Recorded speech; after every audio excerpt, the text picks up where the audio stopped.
udah dikenal sebagai ulama yang gaul gitu kan ya, mempersatukan anak-anak milenial gitu kan.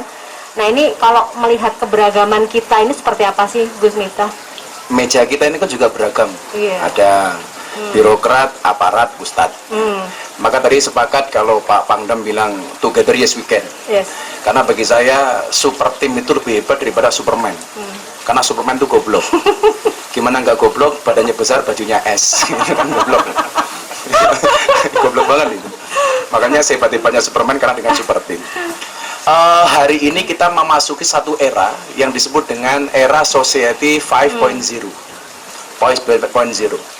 Yang orang sekarang mendapatkan pendidikan itu lebih banyak berbasis kepada teknologi. Betul, ya. Dan era ini sudah diluncurkan di Jepang sejak tahun 2019. Padahal di Indonesia era 4.0 saja itu belum semuanya. Nah, di era ini kita dituntut untuk memahami 4 hal. 4C bahasa saya. Yang pertama adalah creativity, kemudian yang kedua adalah critical thinking, yang ketiga adalah communication, dan yang keempat adalah collaboration. Nah, tantangan keberagaman hari ini semakin besar, semakin besar. Saya tadi sempat mengatakan sama Pak Kapolda, sama Pak Pangdam, hari ini mohon maaf gitu ya, kelompok-kelompok intoleran itu lebih maju selangkah di bidang apa? Di bidang medsos. Bahkan mereka menggerakkan satu bahasa namanya sedekah subscriber. Sedekah subscriber. Nah, beberapa waktu yang lalu sempat dibuat survei berapa banyak ustadz yang pro NKRI dengan yang intoleran. Dari 10 besar itu ternyata Pak Pangdam, Pak Wagub, dan Pak Kapolda, itu ternyata yang dianggap intoleran dan pro NKRI dari 10 orang itu cuma 2 nama. Saya dan Gus Baha. Yang lain itu rata-rata adalah yang berbau intoleransi dan lain sebagainya. Artinya apa? Tantangannya semakin besar. Maka saya sering mengatakan ada 3 tantangan tentang ancaman NKRI ini. Yang pertama, karena kaitannya dengan agama, saya memandang dari perspektif agama. Yang pertama adalah berkembangnya pemahaman dan pengamalan keagamaan yang berlebihan. Makanya sebenarnya bahasa Pak Kasat itu bagi saya nggak salah. Bahasa Pak Dudung itu nggak salah. Cuman interpretasinya saja yang kemudian orang yang salah. Kenapa interpretasinya salah? Ya karena berangkat dari like and dislike. Sehingga kemudian memunculkan tafsir yang seperti itu. Jadi pemahaman keagamaan yang berlebihan melampaui batas dan ekstrim, sehingga malah bertolak belakang dengan esensi ajaran agama. Yang perlu diingat adalah esensi ajaran agama adalah memanusiakan manusia. Pemahaman keagamaan disebut berlebihan dan ekstrim jika justru mengingkari nilai kemanusiaan dengan mengatasnamakan agama. Kemudian yang kedua adalah munculnya klaim kebenaran atas tafsir agama. Al-Quran itu kan multitafsir. Jangankan Quran ya. Contoh begini deh, di depan kita ini ada kecelakaan motor. Saya, Pak Kapolda, dan mungkin dokter katakanlah, ketika melihat kejadian kecelakaan, insidennya sama, tetapi pemahamannya pasti berbeda. Saya selaku ustadz umpamanya, ada orang tabrakan, innalillahi wa inna ilaihi rajiun. Semuanya dikembalikan kepada Allah.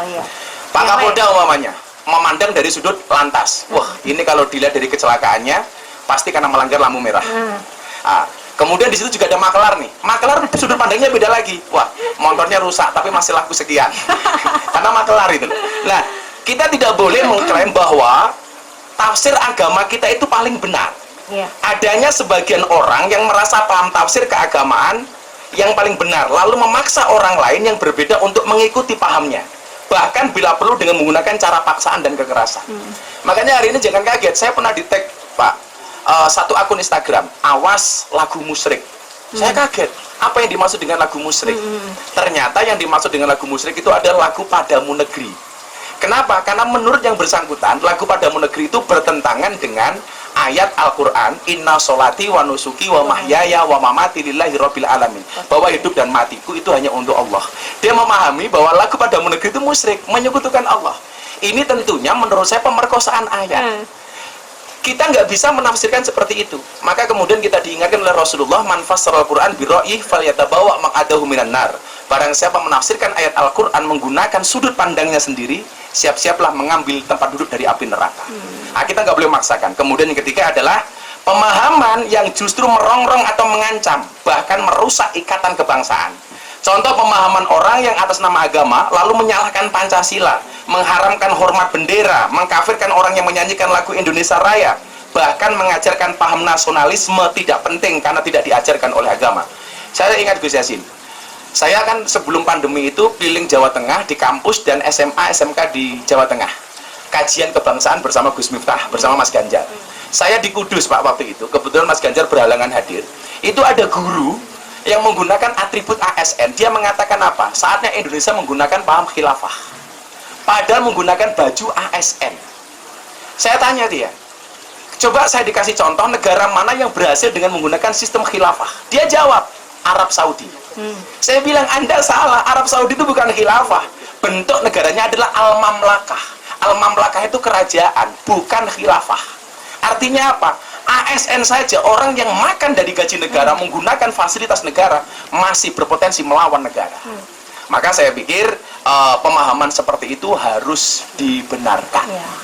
Oke, baik. Menarik ya perbincangan kita, sudah mulai panas belum? harus rame. Harus rame ya. Jadi sebenarnya saya mau mengambil porsi agak mudah saja. Kan Pak Kapolda, Pak Pangdam ini usianya sudah kolonial. Saya sama Gus Yasin ini masih milenial. Iya baik, tetap ya Gus Miftah tuh bisa gitu loh. Oh ini dengan siapa gitu kan, yang diambil apa gitu ya Gus ya. Tetap ya. Nanti kita lanjut lagi ya.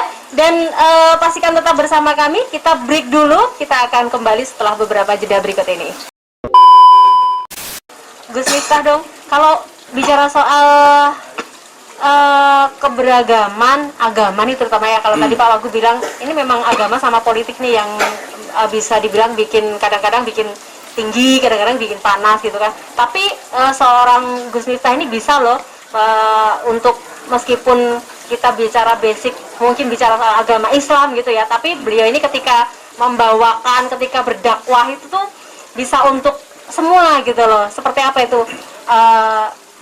Ustadz? Saya akhir Desember atau awal tahun besok itu dapat undangan dari Wali Kota Los Angeles. Itu untuk berbicara tentang toleransi. Ya, toleransi. Dan dasar mereka ngundang saya apa? Gara-gara ceramah saya kemarin di bulan Ramadan yang viral di Gereja Penjaringan Jakarta Utara. Yang saya berbicara tentang bagaimana kita berbicara tentang toleransi. Toleransi. Kemudian tindak lanjutnya adalah saya di Jakarta membuat satu gerakan namanya Omah Asa. Omah Asa ini saya pengen orang beragama dan berbangsa yang menyenangkan. Makanya kalau di kepolisian itu di era Pak Kapolri ini ada istilah presisi yang mengganti istilah deradikalisasi dengan moderasi beragama. Moderasi beragama itu adalah bagaimana kita berbangsa dan beragama secara moderat. Karena Al-Quran mengatakan wakadzalika ja'alnakum umatan wasaton. Kita itu diminta untuk menjadi umat yang wasatiyah. Artinya wasatiyah itu apa? Ini yang menyenangkan. Karena banyak kasus izin jenderal itu banyak artis-artis itu kemudian pemahaman agamanya salah itu karena berangkat dari pengajian yang salah. Maka kemudian saya mengatakan sama teman-teman itu, orang yang salah pergaulan itu lebih gampang dinasihati daripada orang yang salah milih pengajian. Makanya Al-Quran mengatakan fas'alu ahla dzikri in kuntum la ta'lamun. Bertanyalah kepada ahli dzikir ketika kamu tidak mengetahui sebuah persoalan. Jangan kemudian kita ngawur gitu. Ini yang sekarang terjadi. Orang atas nama belajar agama baru belajar sudah berani menyalahkan yang lain. Bahkan menganggap Pancasila sudah tidak cocok dengan Indonesia. Ini dari mana salahnya? Dari pengajian itu sendiri. Nah, saya berusaha menarik teman-teman ini karena kita kalah di amplifikasi. Amplifikasi. Contoh begini, saya hari ini buat pengajian itu yang saya tarik seperti Atta Halilintar, Raffi Ahmad, kemudian kayak Deddy Corbuzier dan lain sebagainya. Kenapa itu saya lakukan? Karena memang pemahaman kebangsaan yang benar ini salah satunya adalah harus dilakukan bersama teman-teman artis itu. Tujuannya apa? Mereka sebagai toa atau amplifikasi. Kebayang nggak Mbak Niken? Kalau kita bikin postingan, satu postingan yang berkaitan dengan kebangsaan, diposting oleh sekian selebritis dengan jumlah follower dan subscriber sekian banyak, maka amplifikasinya akan semakin cepat. Saya katakan, satu peluru itu hanya bisa nembak satu kepala, tapi satu postingan itu bisa nembak jutaan kepala. Pengajian saya di gereja itu ditranslate dalam bahasa Inggris dan sempat trending di Twitter selama seminggu dan ditonton sekian juta kali. Itu kenapa kemudian kita harus berjihad di wilayah itu. Artinya apa? Memaksimalkan medsos sebagai alat perjuangan kita. Maka saya sering mengatakan kepada anak-anak saya, postinglah yang penting, jangan yang penting posting. Karena hari ini kan orang kayak posting kerja target dan wah seanaknya diposting gitu. Yang penting ada konten ya. Kalau saya enggak, kalau saya selalu harus ada value, entah itu kebangsaan, kemudian keagamaan dan lain sebagainya. Supaya apa? Disampaikan secara menyenangkan, supaya dipahami secara gampang oleh teman-teman milenial. Iya. Makanya kenapa saya kemudian banyak membuat quote. Nah, tujuannya hanya untuk memberikan pemahaman secara Lebih sederhana mudah kepada ya. teman-teman milenial. Oke. Ternyata itu mujarab ya? Iya. Bagus. Besok ini saya akan mendapatkan rekor muri dan rekor muri sebagai selebritis yang paling banyak gambarnya di bokong truk. Saya ada ratusan gambar saya di bokong truk gitu loh, dengan foto dan quote-quote dari saya, termasuk quote-quote kebangsaan. Contohnya begini, saya membuat satu quote, contohnya, hidup di dalam perbedaan seharusnya dapat mengajarkan kita menemukan keharmonisan hidup bersama lewat toleransi. Caramu melakukan sesuatu bukanlah satu-satunya cara. Hargailah cara pandang orang lain. Kamu mungkin benar, tetapi mereka juga tidak salah. Itu ternyata ramai di bokong-bokong truk. Kalau dulu kan nganu Gus, biasanya di bokong truk cewek-cewek itu gitu biasanya ya. gambar cewek seksi. Iya, cewek seksi, Kemudian quote-nya cantik. adalah, websitenya adalah bojomu adalah semangatku. Wah, sekarang kalah dengan quote-quote saya, Mbak. Oke, mau Soal masuk toleransi muri dan ya, lain soal sebagainya. toleransi. Oke. Bahkan begini, saya menggambarkan betapa indahnya Indonesia dengan cara yang sangat simpel. Contoh, kenapa Indonesia itu negara majmuk dan saya begitu mengidolakan Pancasila? Saya kasih gambaran sederhana, Mbak. Kita lihat Jazirah Arab. Jazirah Arab itu bangsanya satu, namanya bangsa Arab. Dan mereka dipersatukan dengan bahasa yang sama, bahasa Arab. Tetapi nyatanya mereka tidak bisa menjadi negara yang bersatu. Makanya Jazirah Arab itu kan negaranya pecah-pecah. Sekian banyak negara. 22 negara. Ya. Kita ke Eropa. Mereka dipersatukan dengan bangsa yang sama, bangsanya bangsa Europe. Kemudian dipersatukan dengan bahasa yang sama, Inggris. Bahkan mereka punya mata uang yang sama Europe. Tetapi mereka tidak bisa berdiri di atas satu negara. Apa bedanya dengan Indonesia? Indonesia banyak bangsa bisa berdiri di atas satu negara. Kenapa bisa dilakukan itu?